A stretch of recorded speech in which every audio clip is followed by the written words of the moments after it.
Ana nabane namwe wowe kuri Cyalitari TV. Uyu mwanya nongeye kwegereza mu izina rya Yesu Kristo wa Nazareti. Ndakwegereje kuri Cyalitari TV. Niba hagize ubwa mbere kandi subscribe kugira ngo ujye wifatanya natwe mu buryo bukoroheye.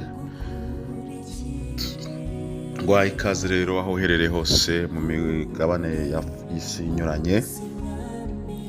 Wowe nawe usanzwe udukurikira, nongeye kwegereza uyu mwanya wa none. Reka dusengane Imana, twumve ijambo ry'Imana. Imana ikize ku mutima. Mana, ndagushimiye bw'uyu mwanya, ndagushimiye bw'ijambo ryawe.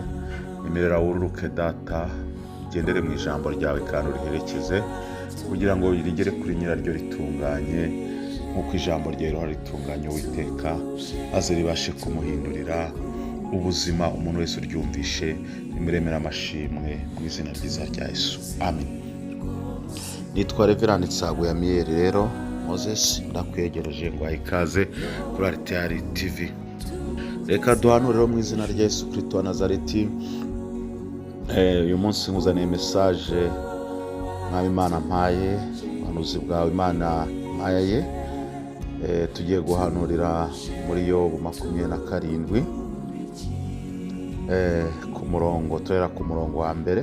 Yobu 27 turera ku murongo wa mbere. Maze Yobu akomeza guca imigani ye ati, ndarahira Imana ihoraho, ariyo yanyimye ibyari binkwiriye, nishobora byose yababazaga ubugingo bwanjye buracyari buzima, kandi umwuka w'Imana niwe utuma mpumeka. Nukuri iminwa yanjye ntizavuga ibyo gukiranirwa, ururimi rwanjye narwo ntiruzariganya. Ntibikabeho yuko nabemerera ngo muvuze ibitunganye, kugeza ubwo nzapfa sinzikuraho kuba inyangamugayo. Gukiranuka kwanjye ndagukomeje, ntabwo nzakurekura, ntabwo umutima wanjye uzagira icyo unshinja nkiriho. Umwanzi wanjye namere nk'umunyabyaha, n'unyibasiye amere nk'ukiranirwa. Noneho utubaha Imana agira byiringiro ki?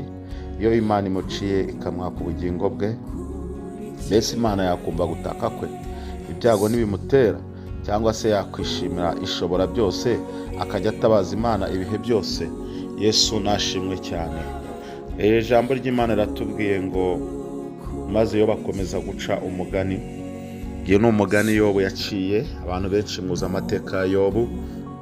Yobu yanyuze mu bihe bikomeye cyane. Yobu yanyuze mu bihe by'akaga by'ibigeragezo, ndetse ntabwo navuga ko ari ibigeragezo, ahubwo ni urupfu rwose rwamwizingiyeho. Urupfu rwizingiye kuri Yobu, rwizingira ku matungo ye, rwizingira ku butunzi bwe, ndetse nawe Data nawe rumugeza kure.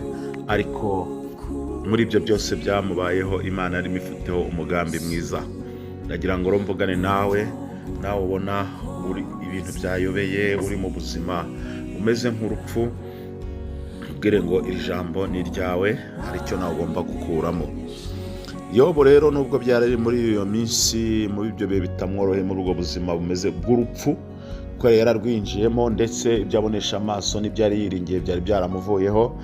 Ariko muri ibyo byose yariringiye Imana ye kurusha ibintu byose. Yari yarisobanukiye Yobu, yari afite imbaraga zidasanzwe. Nawe ndazigusabiye mu izina rya Yesu. Ndagusabira imbaraga aho uherereye hose muri iri jambo rimanike rigukomeza kandi rigukura mu mwanya rikugeza mu wundi. Yesu nashimwe cyane. Arangije ararahira ati, ndarahira Imana ihoraho, ariyo yanyimye ibyari binkwiriye, nishobora byose yababazaga ubugingo bwanjye. Ahangaha Yobu yari yibutse ibyiza yabagamo, yari yibutse umunezero yabagamo, yari yibutse abana be, yari yibutse iterambere, yari yibutse ubutunzi bwe, yari yibutse uburyo yari ameze neza. Nyamara ndagira ngo nkubwire yuko ibi byose byamubayeho Yobu, Bibiliya imbwira ko ngo yari umukiranutsi, nta cyahagiraga imbere y'Imana. Ibi byose byamubayeho kubera ko Satani yari yamusabye. Ariko nubwo Satani yari yamusabye, Uwiteka Imana hari ibanga yari yarashigarije Yobu, kuko yaramubwiye ati, ndamuguhaye mugerageza, ariko nkwimye ubugingo bwe. Bishatse kuvuga ko byari bimeze kose, ubugingo bwa Yobu bwari buri mu maboko y'Imana. Nimvuga ubugingo bwe, ntiwumve umubiri, ntiwumve umubiri ugaragarira ku bana, umubiri twe tubonesha amaso, ahubwo wumve ko Imana yari yarimye Satani iherezo rya Yobu. ubugingo ahangaha Bibiri tubwira ni iherezo rya Yobu. Iherezo rya Yobu Uwiteka Imana yari yararizigamye. Iherezo rya Yobu Uwiteka yari yararitsimbye ahantu. Iherezo rya Yobu Uwiteka Imana yari yararyimye Satani. Iryo banga ryo ku iherezo Satani yari yararihishwe. Satani aragumya akina ku buzima bwa Yobu, akina ku bintu bye byose n'ubutunzi bwe bwose, ariko Imana yimana iherezo rya Yobu. Ndagira nkubwire ngo nawe inshuti yanjye ubashe kumvira ijambo, Imana yimanye iherezo ryawe. Birashoboka yuko wakwirigurira, birashoboka ko wababazwa, birashoboka ko wagera kure, birashoboka ko warwara ukazahara, ariko iherezo ryawe uwo Satani ugutera, izo ntambara zigutera, ubwo burwayi bukujengereje, iherezo ryawe rifitwe n'Uwiteka Imana. Imana yimanye iherezo ryawe muri iri jambo. Imana yimanye iherezo ryawe, ubashe kunyumva. Lesideko takideko. Yobu rero nawe ntiyarazi ko Imana yimanye iherezo rye, yari afite ibyiringiro, yari afite amagambo akomeye. Ngira ngo nk'umuntu wari kumva Yobu akumva uburyo yarakomeye, yakwibaza uburyo Yobu cyari yakozemo iki yarakozemo, nyamara hari ibanga Uwiteka Imana yashigaje kuri Yobu. Ibi byose gukomera kwa Yobu no kwihagararaho no gukomera mu bihe bikomeye byose byari bifite aho bituruka, byaturukaga ku mugambi mwiza w'iherezo Imana yari yarasigarije Yobu. Yesu nashimwe cyane. Ngo ubugingo bwanjye buracyari buzima, niko Yobu yavuze, ngo kandi umwuka w'Imana niwe utuma mpumeka. Nubwo yari ari kure rwose, yabaga afite imbaraga. Yobu yarakomeye, kandi ndetse nubwo yabonaga umubiri ubabazwa, nta n'uwafitaganyira, yashimye Uwiteka aravuga ngo umwuka w'Imana niwe utuma mpumeka. Ese wowe ntiwaba uri gutuka Imana? Ntiwaba uri kuva ku Mana? Ntiwaba uri kohereza amagambo atari meza ku Mana? Ntiwaba uri kuvuga Imana nabi muri ibyo bihe bikomeye? Ndagira ngo wigire kuri Yobu, kuko Yobu yabereyeho kutwigisha cyangwa kutubera urugero rukomeye cyane, kubera yuko Imana yo kabyara yari izi yuko iyi si izaba irimo akaga, yari izi ko isi izaba irimo intambara, yari izi ko isi izabamwo akaduruvayo, yari izi ko isi izabamwo ibintu bitameze neza, ngo amashyanga rizatera irindi shyanga. N'isezerano niko iyi si imeze, intambara zizaba nyinshi mu isi, mu turere dutuyemo, mu mahanga intambara zizaba nyinshi. Nta na kimwe cyatunguye Imana. Rero akubwira ngo rero birakwiye ko niba hari ibintu biri kukugeraho, wagombye kwigira kuri Yobu ugakomera, ntihagire ikintu na kimwe cyatuma utuka Imana. Ariko nongera nkwibutsa yuko niba hari ibintu biri kukubaho, ukabona igihumeka, ukabona umeze nabi, ariko utarashiramo umwuka, nkubwire ngo Imana hari ibanga ifitanye nawe. Hari ibanga Imana yahishe Satani ku buzima bwawe, aribwo bugingo bwawe irinze.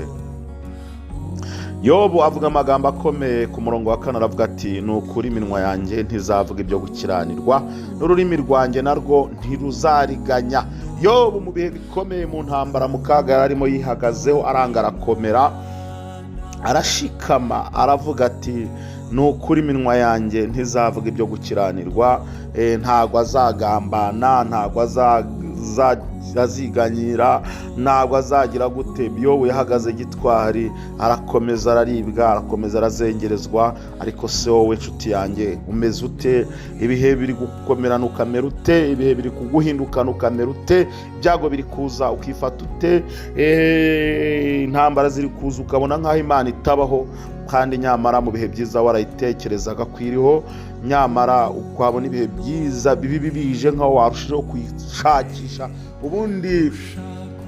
Ubundi umunyabwenge ibihe bije bibi, yakaga kaje, nibwo wagombye gushaka Imana kurusha uko wari usanzwe ishaka mu bihe byiza. Nibwo wagombye gutobora ukinjira cyane, ukabyiga umwijima, mu mwijima ukinginga Imana, ukayishaka kandi urayibona. Yesu nashimwe cyane. turacyaganira ijambo ry'Imana rero, turacyaganira imbaraga z'Imana, turacyaganira kuko kw'Imana kwabanye nayo mu bihe bikomeye, turacyavuga kugira neza kw'Imana, nkubwira ngo waba uherereye hose mu bibazo waba urimo, kubibona byose, mu ntambara uri gucamo, mu buzima bugoranye cyane utabona ukubwira umwana w'umuntu, nkubwire ngo hari ubugingo Imana yishigarije, kandi iryo banga ntabwo Uwiteka Imana arishuriye Satani. Ntabwo wibuke ko Imana yabwiye Yobu, Satani aramubwira ngo ndamuguhaye n'ibyo byose, ngo ariko stop ubugingo bwe. Satani rero ntiyasobanukiwe ku bugingo bwe. Ndagira ngo nkubwire ngo Satani iwe yari yurukiye kumubabaza gusa, kuko n'ubundi ndagira nkubwire ko Satani nta kidagambirije nawe ni ukukubabaza, ni ugutuma ubabara, ni ugutuma uhangarika, ni ukugukenesha. Ariko Topini Reside ko nawe arabizi yuko hari icyo yimwe ku buzima bwawe, kandi icyo yimye ku buzima bwawe, icyo nicyo Imana ihagurukiye kugira gute guheraho iguhindura ubuzima, n'ikihagurukiyeho igutabarira. Ndagira ngo nkubwire ngo uko bikomeye, uko ubona bimeze kose, humura. Yobu yaje kongera kwizera cyane igihe yarasumbirijwe cyane, arangije avuga ijambo rikomeye, aravuga ngo erega haracyariho ibyiringiro yuko igiti cyatemwa kikongera kigashibuka.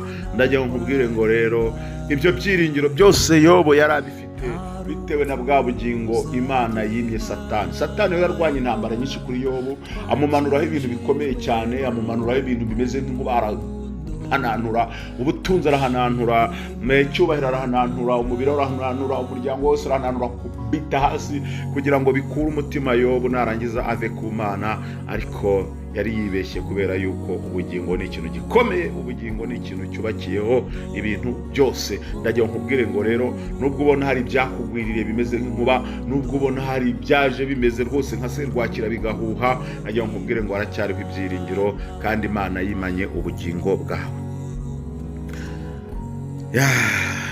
ngo nukuri iminwa yanjye ntizavuga ibyo gukiranirwa, ngo n'ururimi rwanjye narwo ntiruzariganya, ngo ntibikabeho yuko nabemerera ngo muvuze ibitunganye. Ahangaha ngo ntibikabeho yuko nabemerera ngo muvuze ibitunganye. Aha Yobu yabwiraga inshuti ze zari zirimo ba Bildadi b'inshuti ye, yarabwiraga n'izindi nshuti ze nyinshi Bibiliya itubwira mu gitabo cya Yobu, bari abajyanama. Bamwe bamugiraga inama ngo ihakane Uwiteka wipfire, ngo uve akwambura ko kukuhumeka, bamugira inama. Reka nkubwire nawe muri urugamba ushobora kuba ufitemo abajyanama baguca intege, bakugira inama zitari nziza, bakujyana mu bapfumu, bakujyana mu barozi, bakujyana ngo wihorere, bakwigisha imico mibi. Ariko reka nkubwire nkwinginga ngo rwose nta kindi jambo ry'Imana riba ryurukiye gukomeza. Ijambo ry'Imana riba ryurutse kugusura aho uri. Sinzi aho uri, niba uri mu bitaro, sinzi niba uri muri gereza, sinzi niba uri muri gereza yo mu rugo rwawe, sinzi situasiyo urimo, sinzi mu ntambara ni nyinshi, sinzi niba hari wajyaga ufite uko bingana. Ijambo ry'Imana riba ryurukiye kugusura, ijambo ry'Imana riragusuye, ijambo ry'Imana kugendereye. Imana ikuntumyeho uyu mwanya aho uri hose. Reside ko nkubwire ngo komera ushikame, kubera yuko Imana yimanye ubugingo bwawe. Izi nshuti rero zitwa za Bildadi n'abandi bari batangiye kugira inama Yobu ngo atuke Imana, ngo avuge Imana nabi, ngo wenda bishobora kuba byatera Imana kurakara birushijeho, yarangiza n'akakuko ikagatwara. Urumva iyo nama bari bamugiriye, arangije nibwo kubasubiza iki gisubizo. Arababwira ngo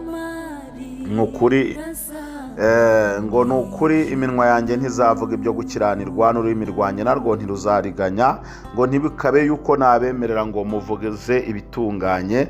Aha Yobu nubwo rwose yari ari mu kaga gakomeye, yari apinze inama z'abajyanama be byitwirirwa ngo ni inshuti ze, yari arushije gukiranuka. Aba bariho mu buzima bwiza, aba bari bafite amahoro. Yobu yakomeje kubarusha gukiranuka nubwo yari ari mu kaga gakomeye. Nkubwira ngo rero kuba uri mu bihe bibi niho wagombye kurushaho kwera imbuto z'abakiranutsi.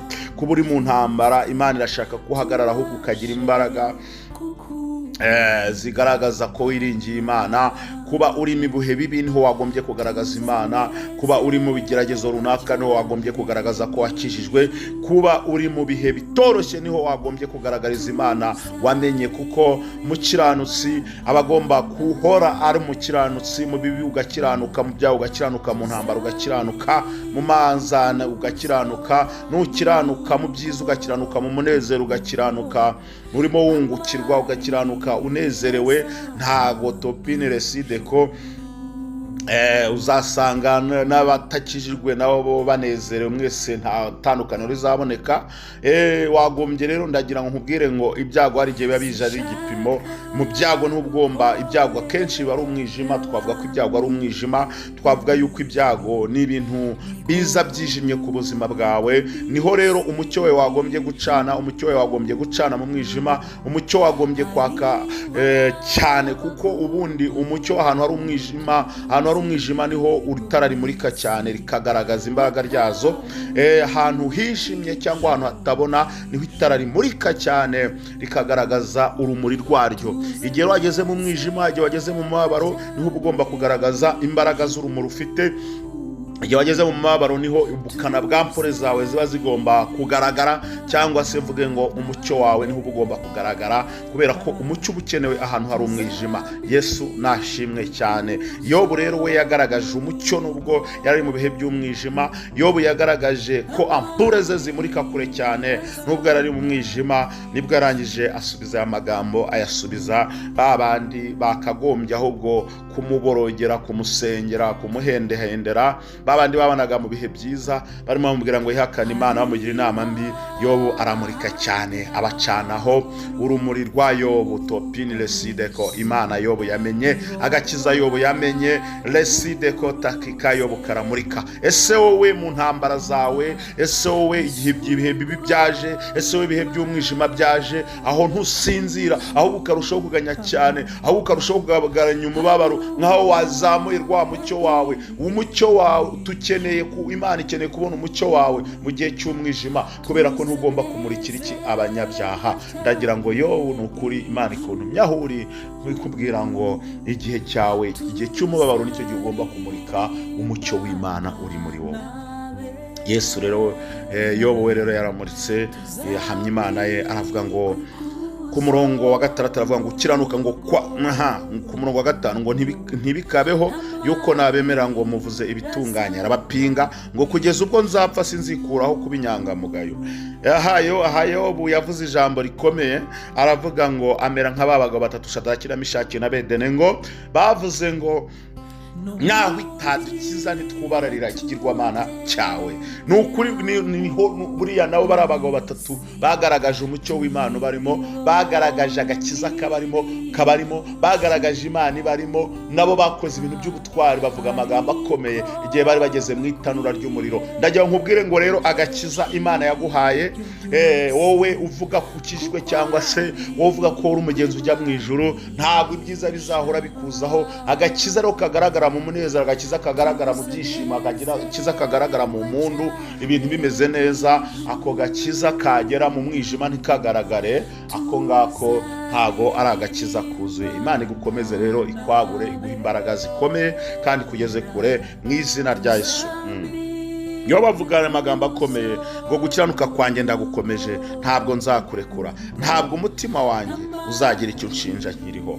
Yo bararahira ko mu kubaho kwese azapfana n'agakiza ke, azapfana n'Imana yamenye, azapfana n'icyubahiro cy'Imana, azapfaramya Imana, azapfa himbaza Imana. Yo bahanga yarafite agakiza kuzuye kumwimerere, yo bahanga yarafite agakiza kamurika no mu byago, kamurika no mu mwijima. Subiremo nk'akaba abagabo batatu, Shadaraki na Meshaki na Abedenego, nabo bavuze ngo niyitadukiza turemera tujye mu itanura ry'umuriro, kuko Topine ntabwo twakubarira Imana yawe. Reka nkubwire rero, ihamije Imana neza nayo iruruka ikaguhesha icyubahiro.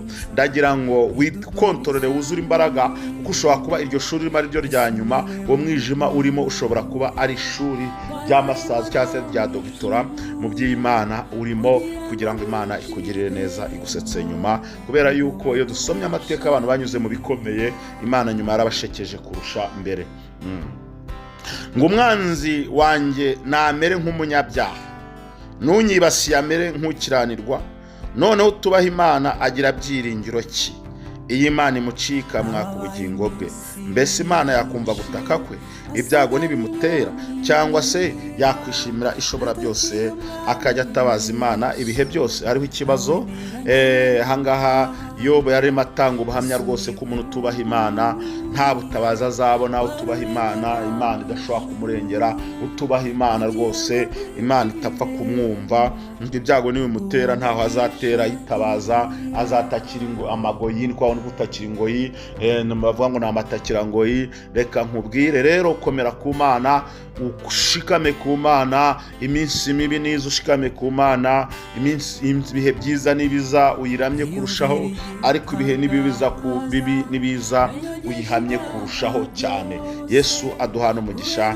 Message Imana yari impaye ngeze ku bwoko bw'Imana niyo ngiyo, uyakire ndabizira hindura amateka ku buzima bwawe. Ni wowe Imana isuye aho uri, sinzi aho uherereye, ariko ndagira nkubwire ngo Imana iragusuye, kandi ukimara kumvira ijambo washirangira n'abandi kugira ngo iyi message irokora abantu benshi.